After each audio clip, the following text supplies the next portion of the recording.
Ba-da-dum, bum-bum, ba-da-dum, bum-bum, ba-da-dum, bum-bum, ba-da-dum, ba-da-dum. Boia, si sente un sacco di rumore? Sì, sto facendo una prova. Vediamo se riesco a...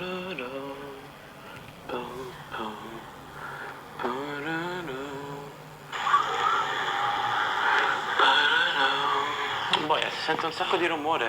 Sì, sto facendo una prova. Déjà vu. Vediamo se riesco a... Vabbè, comunque quando parlo non si sente, quindi non dovrebbe essere un problema troppo terribile. Vediamo un po' cosa si riesce a fare, vabbè, è così, è così, così, così. Allora... So I begin with Italian language because I have some issues with the sound. You hear a lot of rumors in background, and I try to delete it, but I can't. So let's go on this way. So let's begin. Welcome back, fellow listeners, for the fourth and final game book of Sagard, the Barbarian, the game book series written by Gygax and Flint Dille. The fourth one is the Fire Demon. The setting is always the world of Greyhawk, or Earth. The first setting ever created for the most notorious role-playing system, Dungeons and Dragons. So let's begin with the book. The last time we kill a Sultan and we save our girl, but we can't see her, and a mysterious figure sent us in a jungle for trying to find I can't remember very well, a city maybe, a treasure, I don't know. Maybe the introduction say it to us again. So let's begin. Introduction. After the death of the Sultan Jazir, Tabu Belabu was beset with political intrigue as factions of the Itaxian aristocracy struggled for control of the great capital. Sagard, largely forgotten in the shuffle, spent several weeks resting in the city. However, when the Sultan Fakkadi and his holy scimitars rose to power, a price was put on Sagard's head, and his future in the city has become very bleak. Thus, he plans his departure. However, it is not with Sagard, but far to the south, that our tale begins. It is a dark tale of voodoo and sorcery, made more sinister by the curse of the Fire Demon.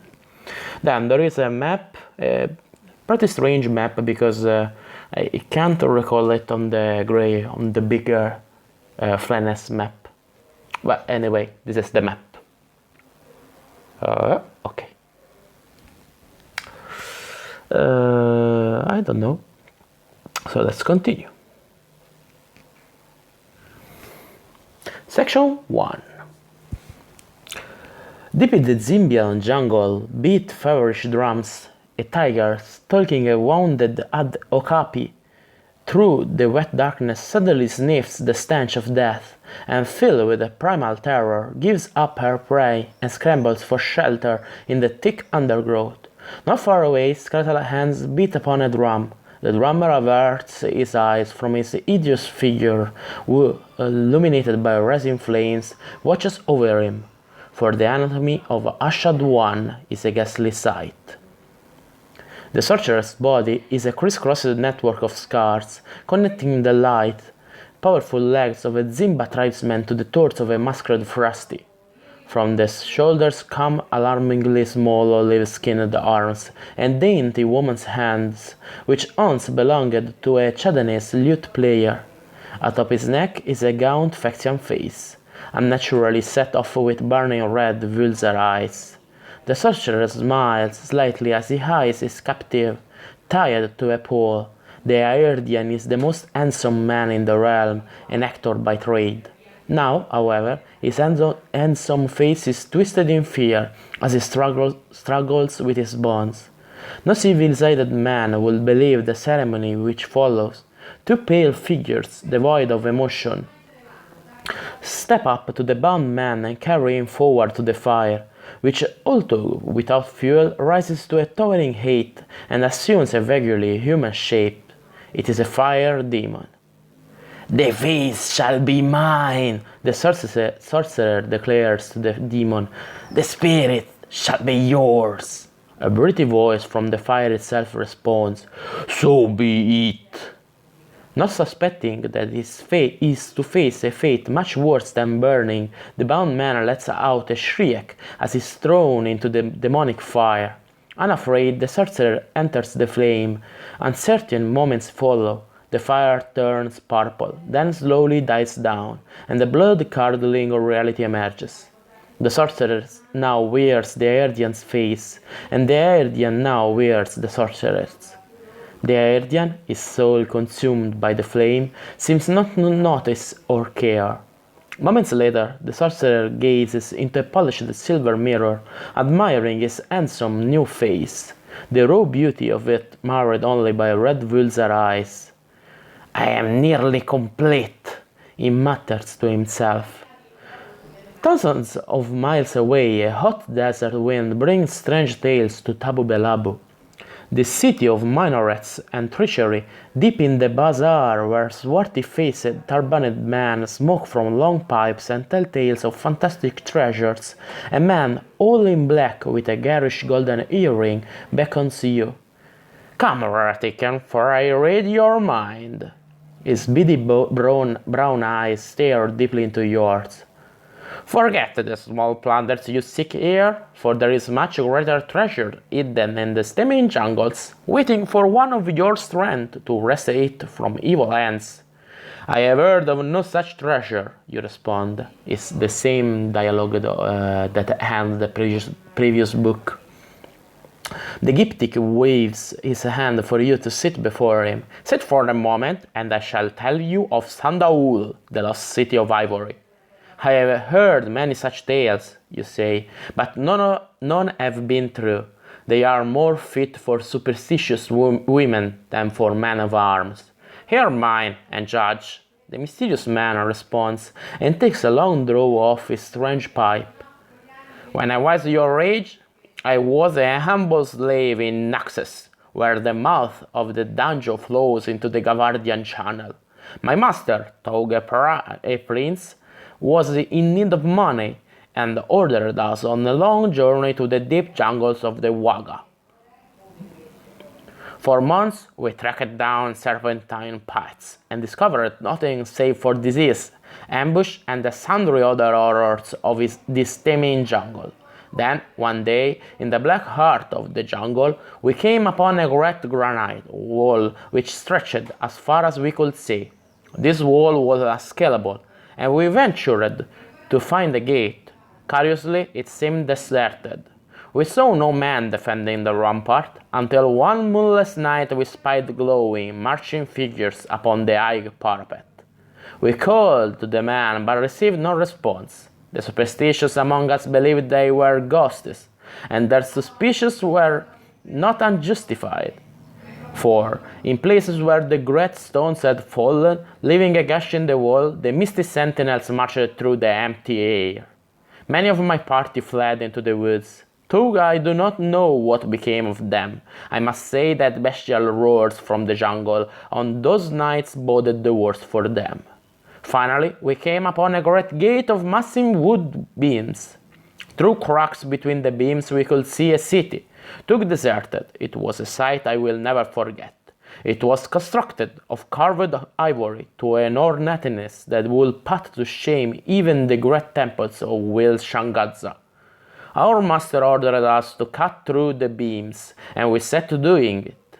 The petrified timbers dulled our access, shattered our swords, and sapped our strength.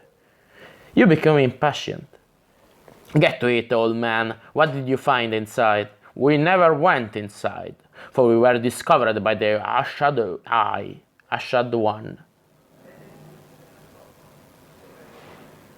Who are the Ashwan first? I don't know if Ashwad one. I think Ashad the first. Ushad the first. Ushade the first. I don't know. It's pretty hard to comprehend how to pronounce that name. I go with Ashade the first. The Ashade the first is a man, a sorcerer, dark ruler of the jungle. You have told a charming story, old man, but I have offered no proof of your adventure. I shall give you a silver piece and be on my way, you say, standing up to depart. My proof, he says, is here. As he removes a pair of ornate sandals, you recoil in shock. Instead of a pair of giptic feet, there stands another reddish pair, much too large for his legs. Before you can say anything, the old man looks over your shoulder and shouts, "Look out, Ratican!" With lightning reflexes, you dive from your seat as a scimitar cuts the air above your head. Drawing your sword and jumping to your feet in a single action, you face two Itaxian scimitars, dangerous agents of the Sultan Fakadi. One of the men barks out, "Your head is worth 200 gold pieces, Ratican, and we shall have it. You must fight this man for at least one round before fleeing. They attack first. If this is your first Sagard book, read the rules in section 97. To give you a fighting chance, you will be given a broadsword, which allows you to do 1 extra point of damage to anyone you strike.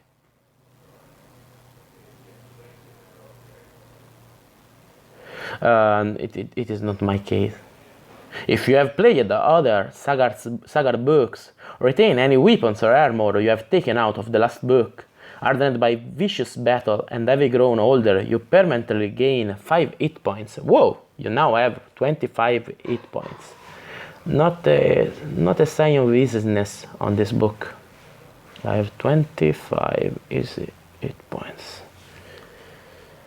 It is assumed that most players, when they reach this book, will be level 4 fighters. However, if you have not reached level 4 in other books, fight at level 3 until you have earned a total of 60 experience marks. I am at level 4, so no problem.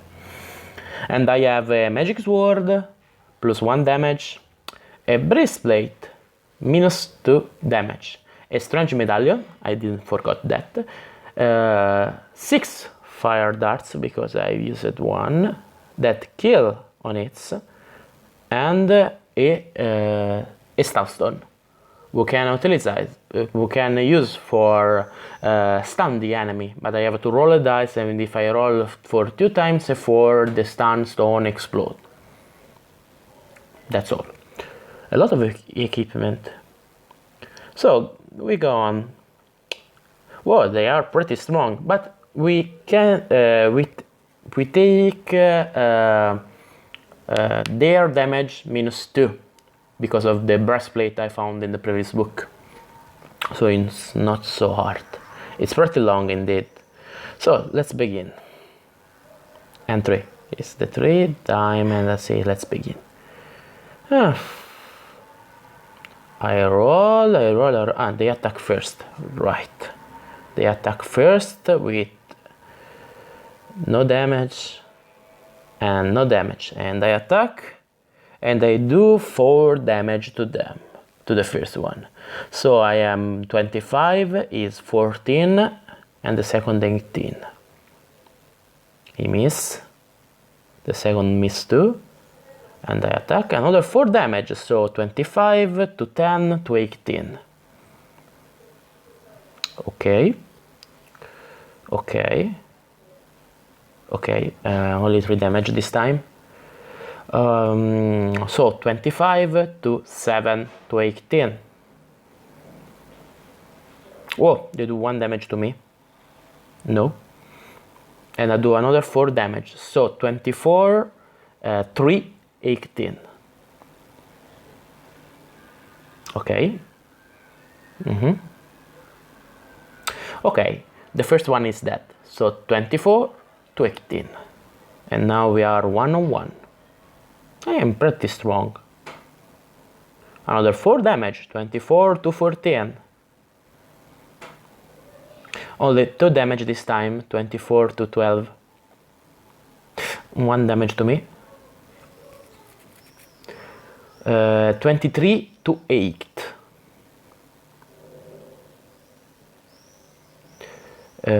23 to 5. 23 to 2, and is dead. 23. 8 points remains. 23. Well, I am pretty strong. So, when you have defeated the scimitars, go to section 3. Literate scimitars. With his last gasp, one of the scimitars shouts, "Abdul!" and collapses on the floor. Gain 4 experience marks. Why? I can't gain another level, so I'm pretty confused by this. Seeing that the old man was wounded by a stray scimitar, you grasp his hand. "Life abandons me," he says. Then he pulls you close to him, and in a hoarse voice whispers, "Do not cross the path of the Ashade the First on your quest for the lost city of Ivory. For if you do, your heart will be torn, beating from your chest, and your soul will be fed to the fire demon searing flames. Beware, Sagard, for the sorcerer's minions are everywhere. Grey-fleshed, soulless zombies peer from every oozing shadow in the dark heart of the jungle. Everywhere, watching to do their master's bidding. As he dies, a surge of life energy enters you. Regain all 8 points. There is no need, but okay. Good. Suddenly, 4 sharp blades slash through the canvas walls of the old man's shop. Before you can flee, 4 scimitars step through the tattered fabric. The scimitars close in on you. You are worth 400 gold pieces to us alive, Ratikan, and 200 dead. Thus, we will prefer it if you will surrender. However, should you escape, you will be worth nothing to us. Therefore, you are better dead than gone. One of the scimitars says, his face twisted in an ugly smile. You may surrender. No. Fight 4 scimitars, maybe, or open your belt and throw out 200 gold pieces, hoping the scimitars will fight among themselves for them. I fight the scimitars. 200 gold pieces are a lot. I don't want to give to them. No choice. I'm not stupid. And it is not assured that they fight between themselves for the money, so I prefer to fight them. I am pretty strong, I can do it. The blades of Sultan Fakkadi.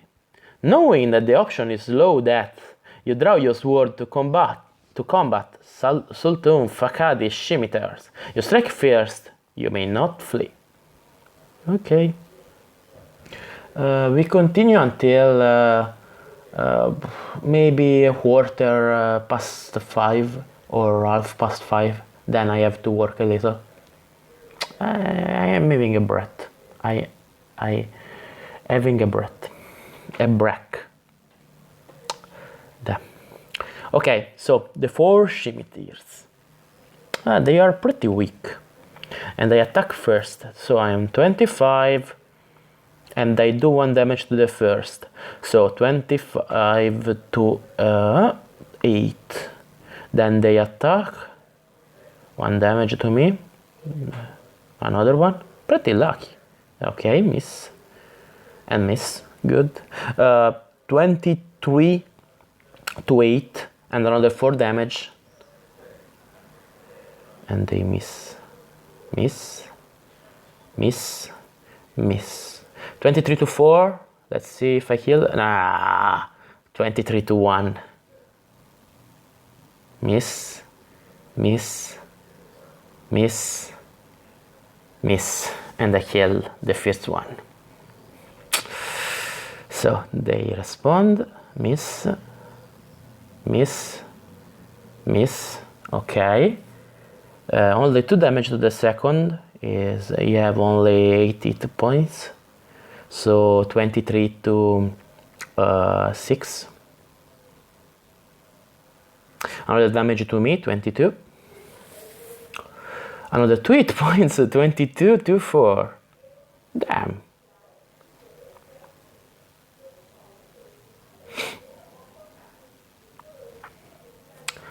22 to 1. Really? 22 to 1. Okay. Miss. Another 1 damage, 21. Miss. I killed the second one, and I am at 21. Okay, miss. Miss. Miss. I roll a die. Okay, no problem. 21, I do 2 damage to the third, so is going down to 7. 21 to 7. Miss. Miss. 21 to 3. Okay. Okay. And the killing. So 21 to 12 with the last one. You miss. 21 to 9. Ouch. Another damage to me. 20 to 5.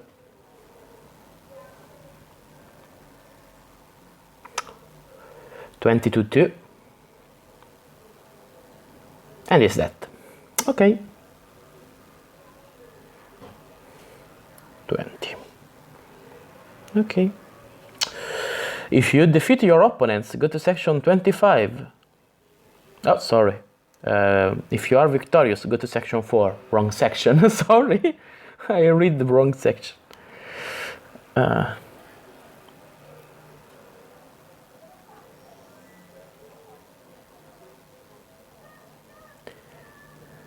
Section 4. The Gates of Faderium. Is the Itaxian religion, those who die in combat are transported on the great ghost boats down the Ebon River to a temple on the Isle of Night, where they pass through the gates of Faderium to the afterworld. The scimitars scattered before you have set out on their great voyage. Gain 4 experience marks. Okay. A throng has gathered in the Kashba, and you make haste to the sun-bleached streets of Tabubelabu. Far from the Kashba, you stop to rest, realizing that you, too, will be sent on the great voyage if you remain much longer in Tabubelabu.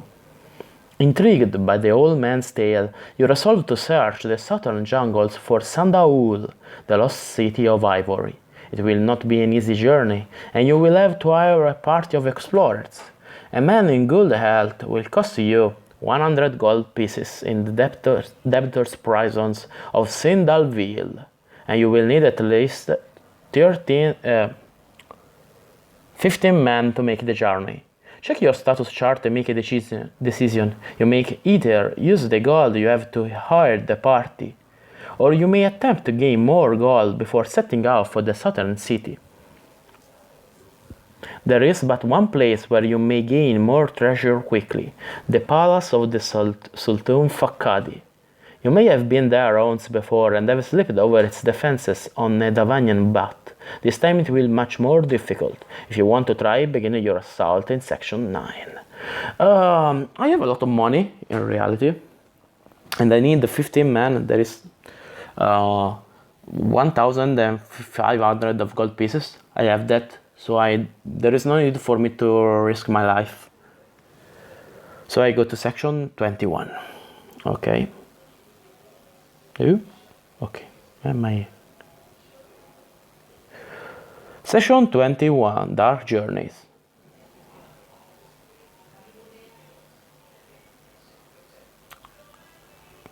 Meanwhile, the nightmare drums of Arshade the First beat again. The dark sorcerer robs a twisted amulet which he retrieved from the depths of the underworld, and the fire demons arises.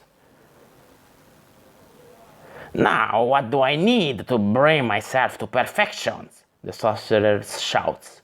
You must have animal courage. The flickering demon responds. And whence does this force come? The sorcerers ask.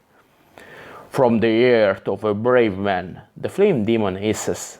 With that, the sorcerers utters a dark incantation to unseen spirits, and the dirt begins to roll like the waves of the sea.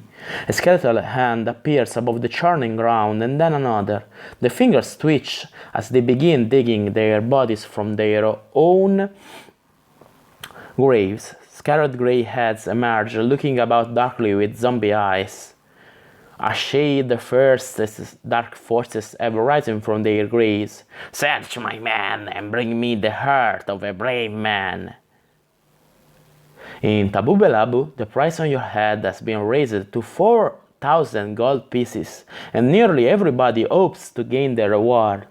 Thus, knowing that your life will be short if you stay, and hoping to investigate the legend of Sandaul, you gather your gold. Before proceeding, make sure you have tallied up all of your gold pieces on the status chart. Visit a potion giver, regain all 8 points, and make a hasty midnight exit from the city of minarets and dark treasury on a swift horse. So I return back to 25. Good. If you have at least 1,500 gold pieces, you are all right, but if you have less, you will have to try to find some more on the way, or face a very austere safari. Just a few miles south of the city, you came upon a fork in the road. Both roads led to Sindaville, where you will exchange your gold for guides and workers. The coastal route, which follows the Taxian shoreline, is longer but safer. The inland route is more dangerous but faster. Well, I have no need to be in a hurry, so I will go with the longer but safer. I don't know why I have to risk my life for travel here before, if you know what I mean.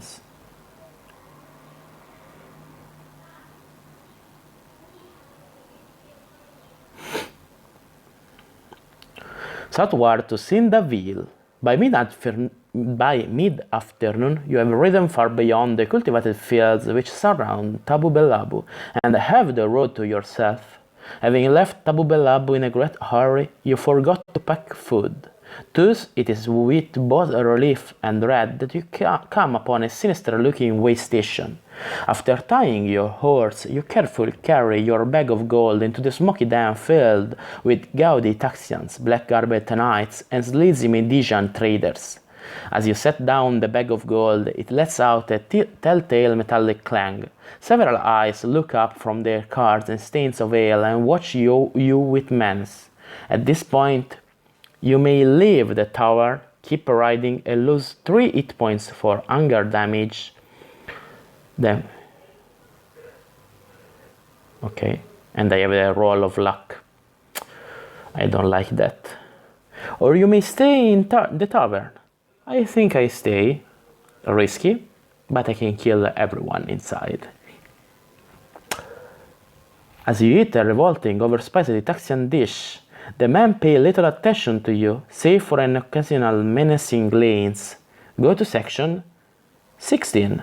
Well, there is little difference. On the road, leaving the tavern behind, you ride for several hours under the star-filled sky. In the depths of night, you spot a line of torches across the road, not far ahead.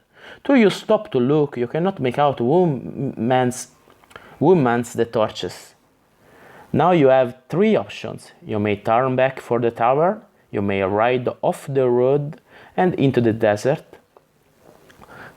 or you may ride to the torchman. Keep reading. If you do not ride to the torchman, do not read any further. I don't like the desert, and I ride my horse here from the tavern, so I think I can't go back because I return here. Maybe, but it's 19 and not 29. I don't want to turn back because I am wanted, and I think there was bounty hunters on my sail. So I go on with the torches. Come on. Okay. Riding onward, you come upon a line of 4 Itaxian soldiers in billowing garb. They are stern-looking men, but unlike most Itaxians you have come across, they do not look like brigands. "Halt, Ratikane, pay your toll," one of them calls. "I have heard of no such toll," you respond. "What is the price?" "For you, for your insolence, it will be 1 silver piece." Happily, you pay your toll. 1 silver piece. Man! Do not bother to mark such small change off your status chart. Ride onward to section 26. This is a deception. The book wants me to have fear of the torches, and there is no consequence. So why I have 26, 24, almost, 26. Riding through the night. After riding several moonlight miles, you come upon a heap in the road. Suspicious of traps, you approach warily. The pilot's crumpled man and his horse. Knowing that such ruses are often used to trick travelers into stopping for an ambush, you consider riding past. "Please help me, kind man. You will be richly rewarded," says a thickly accented voice. Drawing closer, you observe that the man is of some western race, perhaps from Xingqiu. Do you know that traders and holy men from those distant realms often venture this far south? You know also that they may well be Songs, or banished ones, who, forced to leave their own country, have come here to prey on travelers. "May the great spirits punish you if you do not help me," the man mutters as you stares down on him. Knowing that you are vulnerable, you must decide whether to stop and help him or ride into the night. This is a pretty hard choice.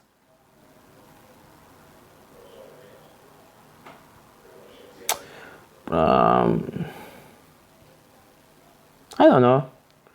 I'm pretty good inside, so I think I go with the help. If they attack me, I kill them. So I think I go with the help. Aid to the Xingqian. The crumpled man gulps water from your canteen, and life seems to return to him. His trembling hand reaches into his belt, and he pulls out a small pouch. "Take this, Barbarian. You have saved my life." The purse contains 500 gold pieces. Whoa! I am at 5,064. Whoa, a lot of money. "You have all my money, but for a ride to the hostelry, I shall be eternally in your debt, Retican. Good things come to those who are owed by Xingqians." Stashing the purse in your belt, you consider taking him up on his offer, for surely he will perish on the road eventually if you do not help. To help him, go to section 28. If not, go to section 23. Okay, I do 9. Then I can do also 10, I think. Go to section 28 and fight the bounty hunters for sure. Helping the Xingqian. "Alright, my friend, I will take you," you say. "That will not be necessary, for my fellow priests are all around." Thinking the man delirious, you pick him up, only to discover you are surrounded by Xingqiu priestess. Xingqiu or Xingqian? I don't know. I don't really know. Thinking yourself tricked, you rip your sword from its sheath and prepare for harsh death. "That will not be necessary," the priest you have saved says, "for we are friends." "You have a strange way of showing it," you respond, still gripping your sword. One of the westerners holds a bag of gold out to you. Add 500 more gold pieces to your status charts. Okay, 5,564. A lot of gold pieces. "We shall eat," Ratikan, skeptical of their strange customs. You walk off the road to a small camp with the Xingqiu priestess. As you eat strange food by a raging fire, they tell you of their bizarre religion. Regain all 8 points. "It is Gygax's will that we search the world for good men and reward them. And it is Gygax's will that we search the world for evil men and destroy them. A good man will help a stranger in trouble. An evil man will pass him by. If you had passed him by, we would have killed you. But you did not. You helped him, and therefore are a good man, and thus are rewarded. Bandits of the road use similar tricks. You say, "Do not question the well of Cascan," a priest say. As you leave, the Westerners offer you one last gift. As you leave, the Westerners offer you one last gift. In a neat carrying pouch are 6 Sagard throwing stars. Shurikens. I got 5 shurikens. Throwing stars. I have a lot of weapons, that's for sure. Note them on your status chart. You may throw 2 throwing stars per turn. Each one will do 4 automatic 8 points of damage to any opponent you throw it at, unless you flip a 1, which is a miss. Go to section 40. I go.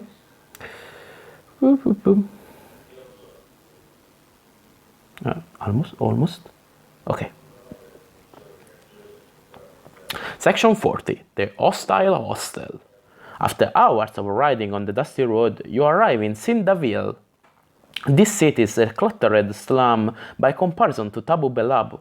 Its streets are covered in filth. Its people, save for wealthy Taxians and foreign merchants, are clothed in rags, and its chant is that of a stable.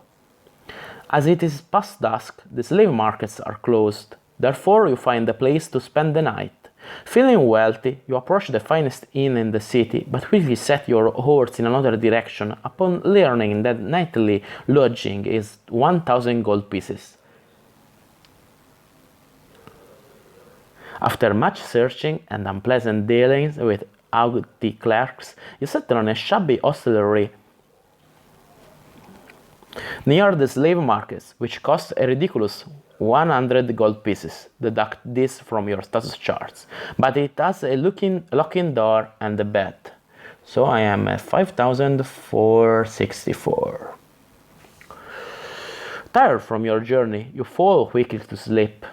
In the middle of the night, you hear stirrings and awaken with a start to see several Itaxian peasants who bear an uncanny resemblance to overgrown rats, rummaging through your bags. Jumping out of bed, you narrowly escape a dagger wielded by one of these Itaxian brigands.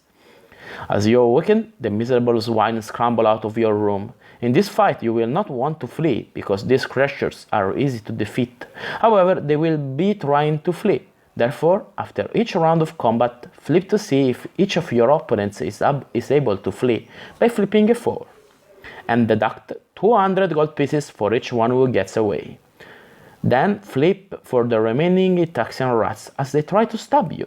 As you were sleeping when this rude assault took place, do not gain any benefits from your armor. Okay, no problem.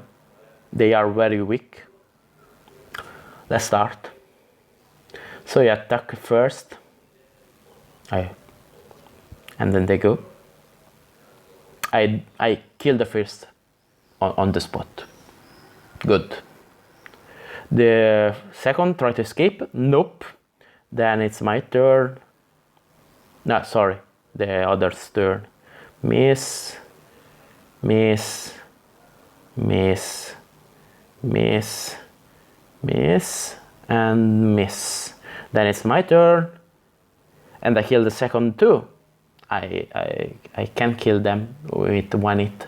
I have to do a 1 for that. So the third one, try to escape. Nope. Then the 4 miss. The 5, the 5th miss. The 6th missed. And the 7th, he do 1 damage to me. Pretty good. So I am at 24. And I kill another one. Only 4 remains. And the 4 try to escape. Nope. The 5th attack. Nope. The 6th attack. Another damage. The 7th. Nope.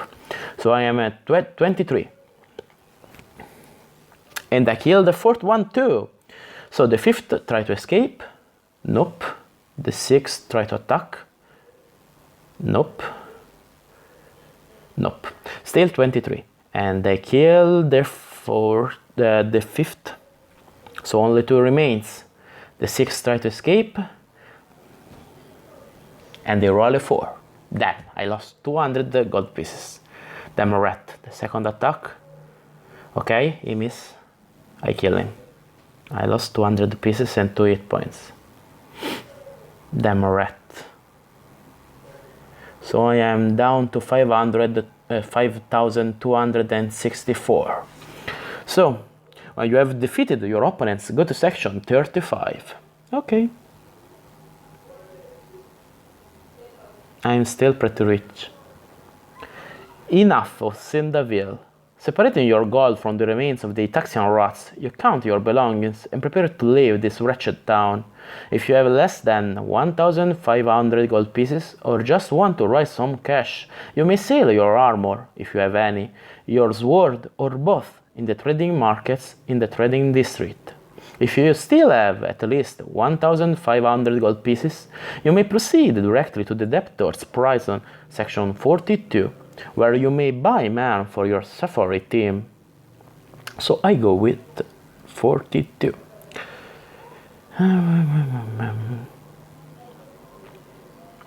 The debtor's prison. As well as being poor, Cyndavil is corrupt. Nearly 1/5 of the population is housed in a massive debtor's prison, where an inmate works for the Sultan until one of his relatives buys his way out or he is purchased by a slaver. At the great wrought iron gates to the prison, old women beg in vain, and children weep for their imprisoned relatives. It is a terrible sight. Stepping up to a slave seller, you inform him that you wish to buy several able men. The slimy Itaxian, with more gold in his teeth and hanging from his ears and around his neck than you have in your pouch, informs you that the price of an able-bodied man is 150 gold pieces. I was told it was 100, you shout. Prices change, he responds. However, I might be able to make a special consideration if, quickly realizing what he is looking for, you slip him 100 gold pieces and the price drops to 100 gold pieces per man. I have to... another one.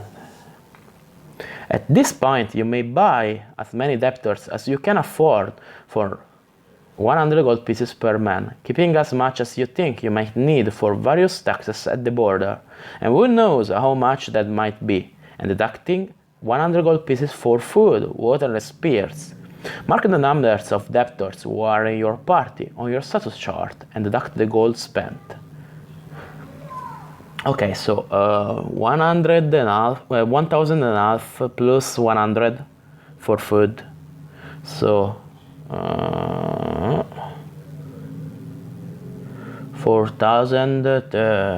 3,564. I have still a lot of gold pieces from previous adventure. Assembling your group of debtors, you are embarrassed as they drop to their knees in thanks. What can we do in repayment? One asks. Rise, friends, you say. We will trek together into the jungles and find the lost city of Sandaul. It will bring us either wealth or death. One of them, speaking for the others, say, anything is better than prison. Now trek onward to section 38. Okay. Well, I'm not naked. I have shorts. Sorry, it's pretty hot in this day. The Itaxian Gate. A great wall marks the southern border of Itaxia. Once it was a beautiful structure, veneered with marble, but a Itaxian sultan strapped it for his palace. Now it is a dune-colored barrier which stretches from the Itaxian Gulf to the Sea of Eternity. At the center of the wall is the Great Gate, through which all travelers from south to north must pass. Before leaving Itaxia, you must face a tariff collector, and it will be a long wait. For hours, the blistering sun beats down on you. Itaxian noblemen pass ahead of you with a shrewd wink and a quick bribe to their countrymen. Thus, your temper is up as your motley group reaches the tax collector, a man whose face is etched with callousness and arrogance, made more unbearable by the presence of two stern guards. Your tariff will be 300 gold pieces. If you have the gold pieces left, you may pay this greedy swine. If you have no interest in being fleeced once more in Itaxia or do not have the gold, you may try to intimidate him. I don't think this works, so I go with the pay. Pretty injustice, but this is the place, so.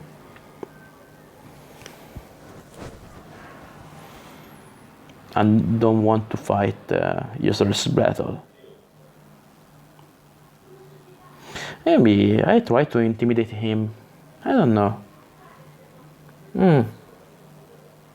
Okay, I try to lower the price. Then I think I may be successful at it. Why not? Section 41, no tribute. Leaning down to the greedy Taxian, you look him squarely in the eye. I have no gold, you say, unless intention of paying your tariff. Then I will send you to debtors' prisons. Drawing your sword, you respond, I will reach debtors' prisons as you reach the Isle of Night, making reference to the Taxian afterlife.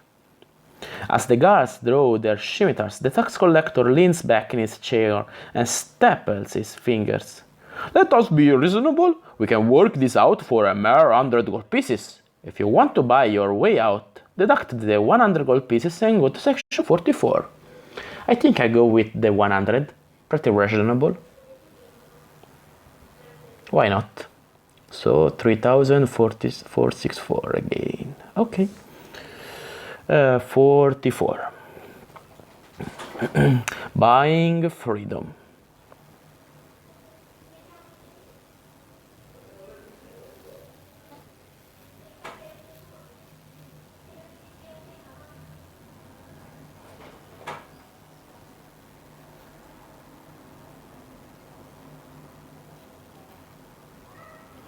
Your load lighter after filling Itaxian coffers. You leave the land of greed behind.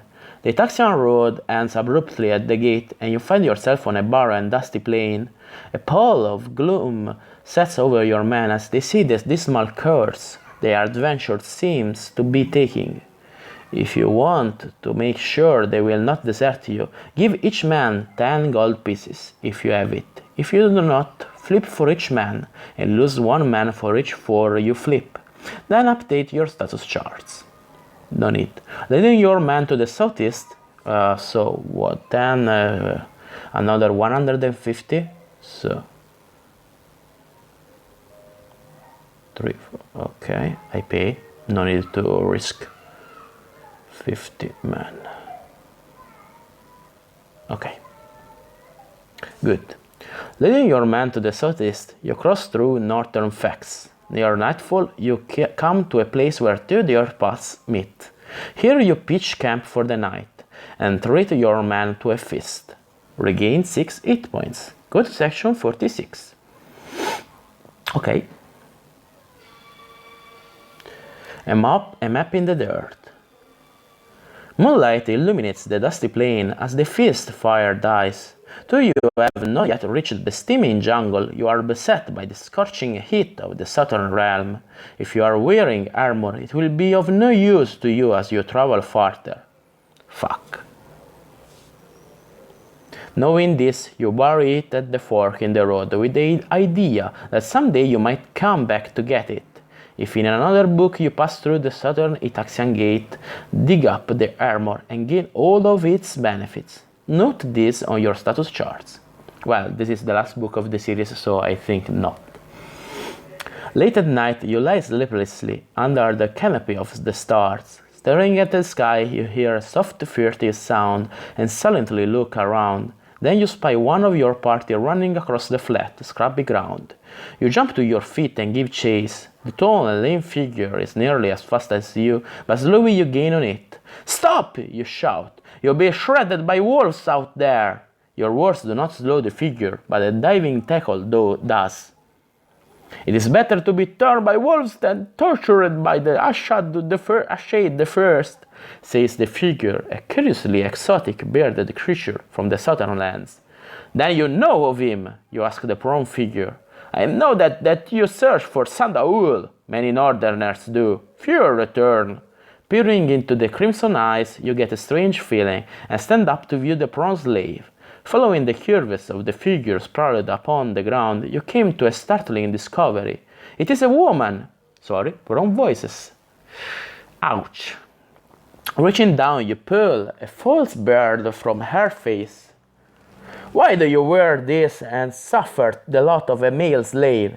It is better than the lot of a female slave, she says, dusting herself off. True, but there is more to you than that. Tell me who you really are, and do not spare the truth. I am Urutu, princess of the Mombodo Empire. Had the Taxian discovered my identity, who knows what dark fate I would have faced. In the moonlight you are struck by her extraordinary beauty, her features sharp and chiseled, her skin alive, and her eyes smoldering like cut rubies. You, she says, are a barbarian, and as such can be trusted not to expose me. My trust can only last as long as your loyalty. You have my loyalty. In her eyes you see truth, and ask, what do you know of Sandaul? No living man who speaks truth can say he knows where the lost city is. No man, save the Ashade the First. Show me what you know of the jungle, you say. The woman bends down and draws a map, her elegant hands artfully crafting it in the moonlight dirt. Turn the page for the map. You haven't drawn any trails, you say, studying the map. She looks up. The jungle, like a hungry lion, eats trails. We must find our own. She paused. You have set out on an impossible quest, Sagard. There is no other kind worth making, you say. As it is late, you return to the camp. All of the men are asleep. Thus none might know Urutu's secrets. Later, as you stare at the stars, waiting to be overtaken by sleep, a cold chill crawls up your back. You feel watched. Oh, here's the map. A river, a mountain, a lot of things.